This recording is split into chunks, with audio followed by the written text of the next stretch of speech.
Endlich ist wieder Herbst. Und nein, ich meine es nicht wegen diesem Sauwetter, was da draußen ist, sondern weil wir endlich Düfte aus dem Schrank holen dürfen, die jetzt eine Weile warten mussten, bis sie getragen werden können. Ich freue mich riesig drauf, endlich wieder intensivere Düfte zu tragen. Und wenn du wissen möchtest, welche Düfte jetzt perfekt in diesen Herbst passen, dann bleib dran. So zum Beispiel der Opera von Xerjoff, der jetzt bei mir in den letzten Monaten tatsächlich nicht getragen werden durfte, weil er mir einfach für die wärmeren Jahreszeiten etwas zu intensiv ist. Ein wirklich, wirklich schöner Duft, wie ich finde.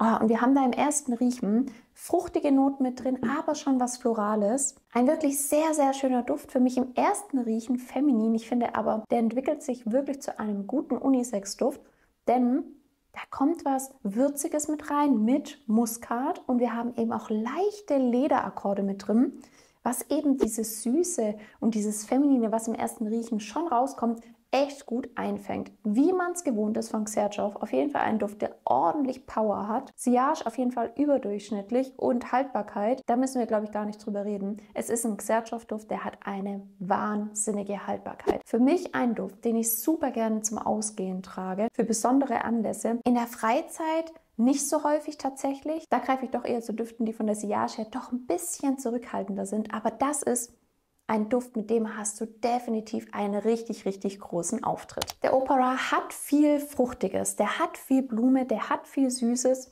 wird aber schön eben unterlegt mit diesen leicht würzigen und auch mit Hölzern im Verlauf. Aber machen wir uns nichts vor, der bleibt schon richtig intensiv. Und da bleibt auf jeden Fall auch dieses süße, blumige schon auch im Fokus. Aber ein Duft, mit dem du definitiv auffallen kannst, der ein gewisses Sexappeal hat. Ich finde den anziehend, ich finde den besonders. Und das ist einfach, wie gesagt, ein Duft, mit dem du ganz, ganz lange Spaß haben wirst, denn er hat eine top Haltbarkeit. Die Marke Values hat wirklich richtig coole Düfte, auch saubere Düfte. Aber ich habe heute den 8 PM mit dabei. Denn das ist für mich ein Duft, der jetzt auch eine Weile hat warten müssen, bis er wieder getragen werden kann. Auch ein super schöner Duft, gerade für den Herbst.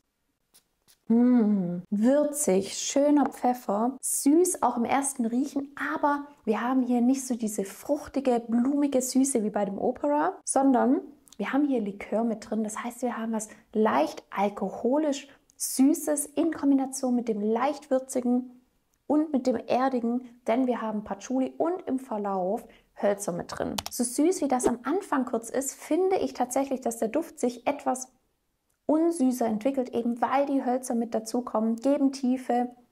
Ein super schöner Duft, der aber von der Sillage her nicht ganz so intensiv ist wie der Opera, aber trotzdem auch ein super Duft, den man auch zum Ausgehen tragen kann, mit dem man auf jeden Fall auch auffallen wird. Der aber, ja, jetzt kommt es raus, eben dieses erdige, holzige auf jeden Fall im Verlauf auch mit drin hat.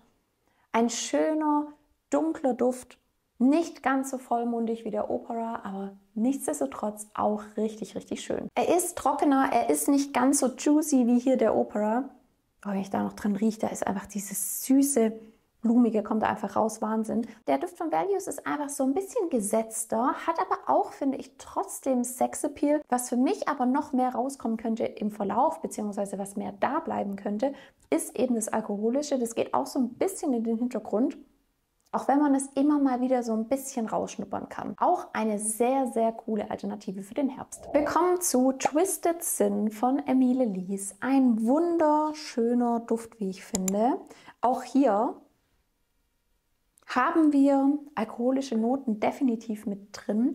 Ein Duft, der sehr pfeffrig, hell, ein bisschen so mandarinig und eben auch zitrisch startet, aber der entwickelt sich von diesem hellen, würzigen Duft wirklich zu einem super schönen, abgerundeten Duft, eben auch mit Rum mit drin und auch mit Harzen und auch mit Zimt in Kombination mit Apfel, sodass wir wirklich so ein super gegensätzliches Spiel aus diesem frischen, hellen und eben diesen dunklen Körper mit diesen harzigen Noten haben, was den Duft wahnsinnig spannend macht. Das Helle geht eben so ein bisschen in den Hintergrund. Jetzt haben wir Zimt in Kombination mit Apfel und was leicht Harzigem.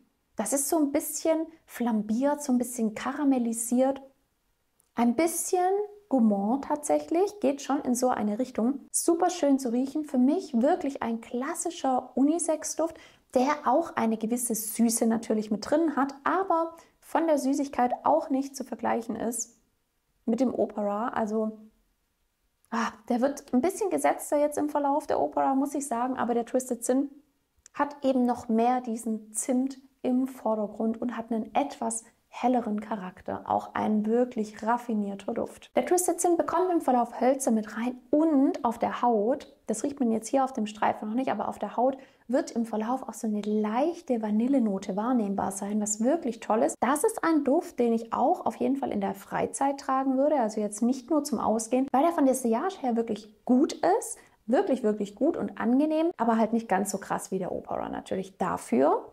freizeittauglich. Muss man einfach abwägen, was einem da am meisten gefällt. Ihr habt es vielleicht schon gemerkt, dass ich vor allem auch Düfte mit dabei habe, die eben dieses Würzige mit drin haben, was man so im Sommer doch eher nicht trägt. So auch, wie der Name Spicy Delights von Jus schon erahnen lässt. Auch das ist wirklich ein wunderschön würziger Duft, wie ich finde. Super schön im ersten Riechen. Ingwer, Muskat, Gewürze. Wir haben hier nämlich noch Gewürznelke, Kardamom mit drin. Wir haben Pfeffer mit drin. Das ist schön, schön würzig, pfeffrig, hell am Anfang. Und trotzdem, also ich finde gerade die Farbe von diesem Flakon passt so gut zu dem Duft, was man da riecht. Der hat nämlich so was leicht hellbraunes, zimtiges, wie ich finde auch. Das ist ein wunderschön würziger, eher etwas hellbrauner Duft mit super schönen Gewürzen, hat eben einen frischen Touch, bleibt auch so, bekommt aber trotzdem eine leichte Süße mit rein. Von der Tendenz würde ich tatsächlich sagen, es ist natürlich ein Unisex-Duft, aber ich würde schon sagen, dass der Spicy Delight so ein bisschen in eine männliche Richtung geht. Für mich definitiv auch ein super schöner Alltagsduft. Kann ich mir sehr, sehr gut vorstellen, den wirklich auch im Alltag zu riechen und zu tragen. Hat auch eine wirklich gute Sillage, ohne zu aufdringlich zu sein. Und auch hier, die Haltbarkeit von dem Spicy Delights ist richtig, richtig, richtig gut. Also auch da hast du auf jeden Fall sehr, sehr lange Freude dran. Was schön reinkommt im Verlauf ist eine leichte Vanille, ohne dass der Duft eben einen femininen Touch bekommt. Er hat was Süßes auch durch Blüten, aber dieses Zimtige, dieser Kardamom, dieses Würzige steht wirklich im Fokus, super angenehm zum Riechen. Und wenn du jetzt sagst, hey, ich bin auch schon echt lange auf der Suche nach einem passenden Duft für den Herbst und ich habe hier vielleicht einen dabei, der dir gefallen könnte, kannst du natürlich auch in diesem Video einen von diesen Düften in 8 ml gewinnen. Dafür einfach das Video liken, den Channel abonnieren und mit ein bisschen Glück hast du bald einen von diesen Düften bei dir zu Hause. Wir machen weiter mit einem Duft, den ich auch super gerne habe. Und zwar ist es von Les Yeux Primordial, der Ambre Superfluid. Und auch das ist ein super, super Herbstduft, auch mit einer wirklich richtig guten Sillage. Das ist so schön. Honig, Zimt, Apfel, Bergamotte und Sesam. Sesam rieche ich jetzt nicht dominant hier raus. Wir haben aber auch hier was ganz leicht Würziges, aber dieses schöne Honigartige mit diesem schönen Apfel ist wirklich super schön in diesem Start. Wir haben einen recht süßen Start eben mit dem Honig im Verlauf, nimmt das aber so ein bisschen ab.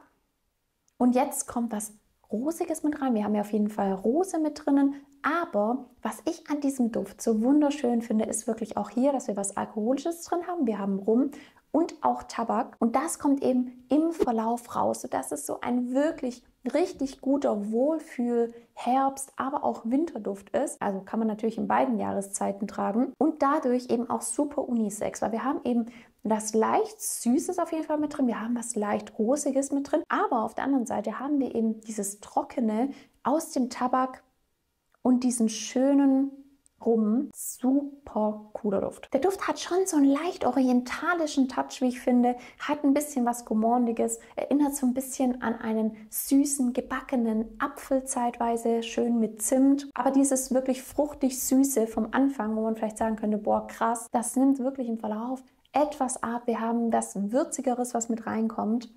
Und einen super schönen Drydown. Also Ambre Superfluid für mich wirklich ein toller Duft. Wenn man eben so einen leicht orientalischen Touch vielleicht auch mit rein haben möchte, aber jetzt nicht davon ausgehen, dass das jetzt der Oberorientale ist, aber er hat schon was leicht in diese Richtung geht. Super Unisex-Duft, sowohl in der Freizeit als auch zum Ausgehen zu tragen. Das ist halt das Coole, weil die alle wirklich eine richtig gute Sillage haben, dass man mit denen super auch ausgehen kann. Auch mit dem Duft wirst du auffallen, mit dem fühlt man sich pudelwohl. Und orientalisch ist wirklich ein gutes Stichwort.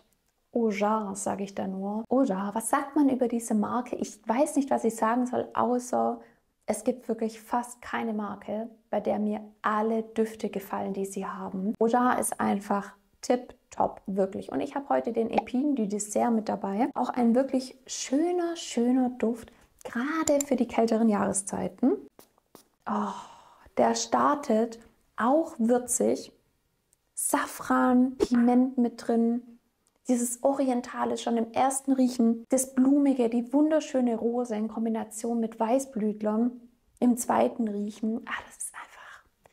Diese Düfte von Ojar sind so raffiniert komponiert, Wahnsinn. Das ist wirklich richtige Handwerkskunst. Und dieses Würzige, schon echt zwischenzeitlich sehr, sehr süße, Blumige wird so schön gebettet auf trockenen Hölzern, die eben diesen orientalischen Touch natürlich auch mit Safran am Anfang nochmal verstärken. Und Leder. Das ist eine richtig coole Kombination, was den Duft auch auf jeden Fall unisex-tauglich macht. Finde ich sowohl bei Männern als auch bei Frauen wirklich sehr, sehr schön. Wird aber eben im Verlauf wirklich schon recht holzig.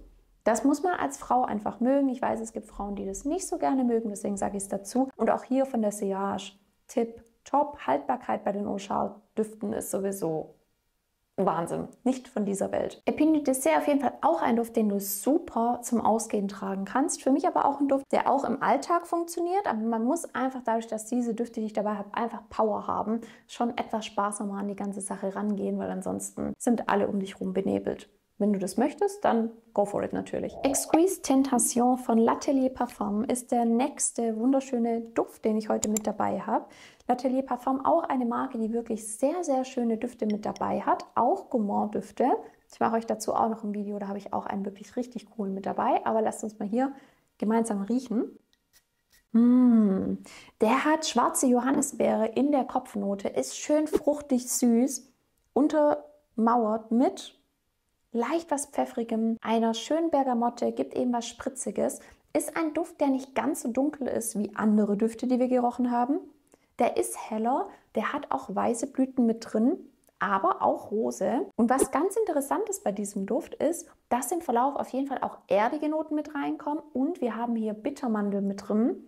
Das gibt einen ganz besonderen Twist in diesem Duft. Das ist aber, würde ich jetzt mal sagen, so im Vergleich zu den Düften, die wir dabei haben, ein etwas hellerer Duft, ein etwas freundlicher Duft, der aber trotzdem auch wirklich eine gute Sillage hat und sehr angenehm ist und für mich jetzt für den Sommer auch teils zu intensiv wäre. Ist ein Duft, den kann man sehr, sehr gut im Herbst tragen. Man könnte ihn auch im Frühling tragen. Also das ist so eher ein Duft, den man in den etwas kälteren Jahreszeiten wirklich sehr, sehr gut tragen kann. Aber eben für alle da draußen, die eher schon was Freundliches und vielleicht nicht ganz so Warmes wie andere Düfte, die ich dabei habe, haben möchten, dann könnte wirklich der Exquise Tentation die richtige Wahl sein. Und wir haben hier im Verlauf, das ist nämlich ein kleiner Gourmand auch dieser Duft, Praline mit drin. Ich habe den schon öfters gerochen. Ich rieche jetzt Praline nicht 1:1 raus, aber es ist ein Duft, der hat auf jeden Fall Süße in der Basis. Wir bekommen nämlich auch Vanille mit rein. Das ist ein Duft, wo ich sage, der geht schon eher in eine etwas feminine Richtung.